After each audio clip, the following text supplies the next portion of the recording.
اعوذ باللہ من الشیطان الرجیم بسم اللہ الرحمن الرحیم نحمدہ ونصلی علی رسولہ الکریم فاما بعد۔ محترم ناظرین، السلام علیکم ورحمۃ اللہ وبرکاتہ۔ آج آپ کی خدمت میں نبی کریم صلی اللہ علیہ وآلہ وسلم کے حدیث مبارک بیان کروں گا۔ نبی کریم صلی اللہ علیہ وآلہ وسلم کا حدیث ہے کہ تم میں سب سے اچھا وہ ہے جس کا اخلاق اچھا ہو۔ نبی کریم صلی اللہ علیہ وآلہ وسلم کا ایک اور حدیث ہے کہ منافق کی 3 نشانیاں ہیں۔ جب بات کرے تو جھوٹ بولے، جب وعدہ کرے تو وعدہ خلافی کرے، یعنی خلاف کرے، امانت دی جائے تو خیانت کرے۔ نبی کریم صلی اللہ علیہ وآلہ وسلم کا ایک اور حدیث ہے، مومن وہ ہے جس کے ہاتھ اور زبان سے دوسرا مسلمان محفوظ ہو۔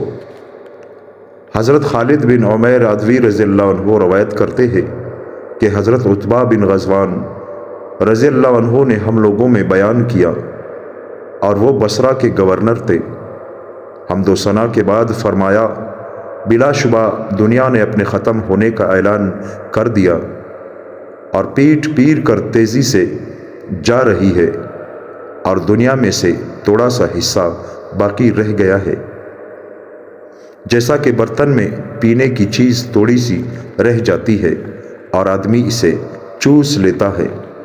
تم دنیا سے منتقل ہو کر ایسے گھر کی طرف جاؤ گے جس کو فنا نہیں، اس لیے جو سب سے اچھی چیز تمہارے پاس ہے، یعنی نیک اعمال، اسے لے کر تم اس گھر کی طرف جاؤ۔ ہمیں یہ بتایا گیا ہے کہ جہنم کے کنارے سے ایک پتھر پھینکا جائے گا جو 70 سال تک جہنم میں گرتا رہے گا، لیکن پھر بھی گہرائی تک نہیں پہنچ سکے گا۔ اللہ تعالیٰ کی قسم، یہ جہنم بھی ایک دن انسانوں سے بھر جائے گی۔ کیا تمہیں اس بات پر حیرت ہے؟ اور ہمیں یہ بھی بتایا گیا ہے کہ جنت کے دروازے کے 2 پٹوں کے درمیان 40 سال کا فاصلہ ہے، لیکن ایک دن ایسا آئے گا کہ جنتیوں کے ہجوم کی وجہ سے اتنا چوڑا دروازہ بھی بھرا ہوگا۔ میں نے وہ زمانہ بھی دیکھا ہے کہ ہم رسول اللہ صلی اللہ علیہ وآلہ وسلم کے ساتھ آدمی تھے، میں بھی ان میں شامل تھا۔ ہمیں کھانے کو صرف درخت کے پتے ملتے تھے، جنہیں مسلسل کھانے کی وجہ سے ہمارے جبڑے بھی زخمی ہو گئے تھے۔ مجھے ایک چادر مل گئی تو میں نے اس کے 2 ٹکڑے کیے، آدھے کی میں نے لنگی بنا لی اور آدھے کی سعد بن مالک نے لنگی بنا لی۔ آج ہم میں سے ہر ایک کسی نہ کسی شہر کا گورنر بنا ہوا ہے۔ میں اس بات سے اللہ تعالیٰ کی پناہ چاہتا ہوں کہ میں اپنی نگاہ میں تو بڑا بنوں اور اللہ تعالیٰ کی نگاہ میں چھوٹا ہوں، اور ہمیشہ ایسا ہوتا رہے کہ نبی کریم کے نبوی طریقہ کچھ زمانے تک رہ کر ختم ہو جاتا ہے اور اس کی جگہ بادشاہت لے لیتی ہے۔ چنانچہ عنقریب تمہیں پتہ چل جائے گا اور تم ہمارے بعد دوسرے گورنروں کا تجربہ کر لو گے۔ دوستو، اس حدیث کا فائدہ نبوی طریقے کی خصوصیات میں سے ہے کہ اس میں عدل و انصاف قائم ہوتا ہے، دنیا سے بے رغبتی اور آخرت کا شوق نصیب ہوتا ہے، جبکہ بادشاہت میں عام طور پر یہ خصوصیات نہیں ہوتی۔ حضرت عائشہ رضی اللہ تعالیٰ عنہ روایت کرتی ہے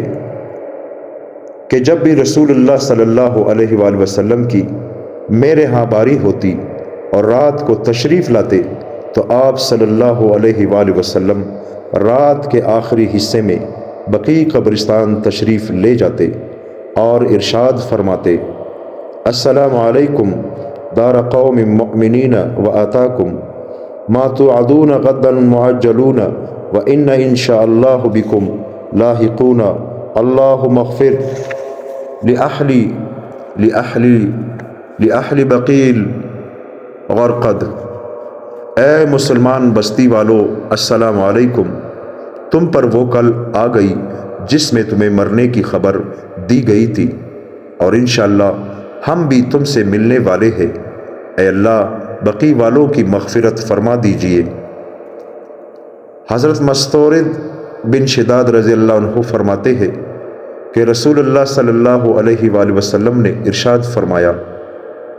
اللہ تعالیٰ کی قسم دنیا کی مثال آخرت کے مقابلے میں ایسی ہے جیسے تم میں سے کوئی شخص اپنی انگلی دریا میں ڈال کر نکال لے، پھر دیکھے کہ پانی کی کتنی مقدار انگلی پر لگی ہوئی ہے، یعنی جس طرح انگلی پر لگا ہوا پانی دریا کے مقابلے میں بہت تھوڑا ہے، ایسے ہی دنیا کی زندگی آخرت کے مقابلے میں بہت تھوڑی ہے۔ حضرت شداد بن اوس رضی اللہ عنہ سے روایت ہے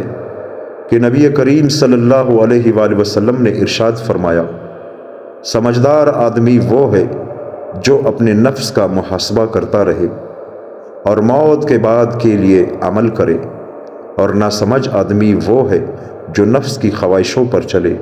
اور اللہ تعالیٰ سے امیدیں رکھے کہ اللہ تعالیٰ بڑا معاف کرنے والے ہیں۔ حضرت عبداللہ بن عمر رضی اللہ عنہ روایت کرتے ہیں کہ میں 10 آدمیوں کی ایک جماعت کے ساتھ حاضر ہوا۔ انصاری میں سے ایک صاحب نے کھڑے ہو کر عرض کیا، اے اللہ کے نبی، لوگوں میں سب سے زیادہ سمجھدار اور محتاط آدمی کون ہے؟ رسول اللہ صلی اللہ علیہ وآلہ وسلم نے ارشاد فرمایا، جو شخص سب سے زیادہ موت کو یاد کرنے والا ہو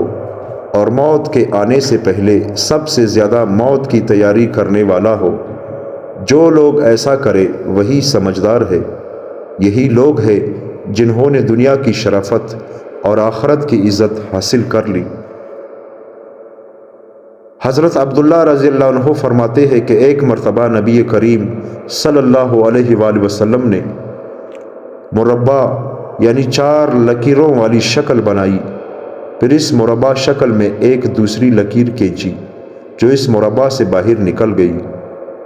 اس کے بعد آپ صلی اللہ علیہ وآلہ وسلم نے اس درمیانی لکیر کے اس حصے کی طرف جو مربع شکل کی لکیروں کی درمیان تھا، چھوٹی چھوٹی کئی لکیریں بنائی، جس کی صورت علماء نے مختلف لکھی ہے، جن میں سے ایک یہ ہے، یعنی اس کے بعد نبی کریم صلی اللہ علیہ وآلہ وسلم نے ارشاد فرمایا، یہ درمیانی لکیر تو آدمی ہے، اور جو مربع شکل کی لکیریں اس کو چاروں طرف سے گھیر رہی ہے وہ اس کی موت ہے کہ آدمی اس سے نکل ہی نہیں سکتا، اور جو لکیریں باہر نکل رہی ہے وہ اس کی امیدیں ہے کہ وہ اس کی زندگی سے بھی آگے ہے، اور یہ چھوٹی چھوٹی لکیریں اس کی بیماریاں اور حادثات ہے۔ ہر چھوٹی لکیر ایک آفت ہے، اگر ایک سے بچ جائے تو دوسری پکڑ لیتی ہے، اور اگر اس سے جان چھوٹ جائے تو دوسری آفت آ پکڑتی ہے۔ حضرت محمود بن لبید رضی اللہ عنہ نبی کریم صلی اللہ علیہ وآلہ وسلم کا ارشاد نقل فرماتے ہیں کہ 2 چیزیں ایسی ہیں جن کو آدمی پسند نہیں کرتا۔ پہلی چیز موت ہے، حالانکہ موت اس کے لیے فتنے سے بہتر ہے، یعنی مرنے کی وجہ سے آدمی دین کو نقصان پہنچانے والے فتنوں سے محفوظ ہو جاتا ہے۔ اور دوسری چیز مال کا کم ہونا، جس کو آدمی پسند نہیں کرتا، حالانکہ مال کی کمی آخرت کے حساب کو بہت کم کرنے والی ہے۔ حضرت ابو سلمہ رضی اللہ عنہ فرماتے ہیں کہ میں نے رسول اللہ صلی اللہ علیہ وآلہ وسلم کو یہ ارشاد فرماتے ہوئے سنا، جو شخص اللہ تعالیٰ سے اس حال میں ملے کہ وہ اس بات کی گواہی دیتا ہو کہ اللہ تعالیٰ کے سوا کوئی عبادت کے لائق نہیں، اور حضرت محمد صلی اللہ علیہ وآلہ وسلم اللہ تعالیٰ کے رسول ہے، اور اس حال میں ملے کہ مرنے کے بعد دوبارہ اٹھائے جانے اور حساب و کتاب پر ایمان لایا ہو، وہ جنت میں داخل ہوگا۔ دوستو، اللہ تعالی ہم سب کو ان باتوں پر، نبی کریم صلی اللہ علیہ وآلہ وسلم کی ان احادیث مبارک پر عمل کرنے کی توفیق عطا فرمائے۔ دوستو، انشاءاللہ آج سے میں منتخب احادیث کا سلسلہ شروع کر رہا ہوں، جس کا پہلا بیان آج آپ لوگوں نے سن لیا۔ اگر ہم روزانہ 1-2 حدیث سنیں گے اور اس پر عمل بھی کریں گے تو انشاءاللہ ہماری دنیا اور آخرت دونوں بن جائے گی۔ دوستو، صدقہ جاریہ ہے، اپنے دوستوں کے ساتھ شیئر کریں۔ جزاک اللہ۔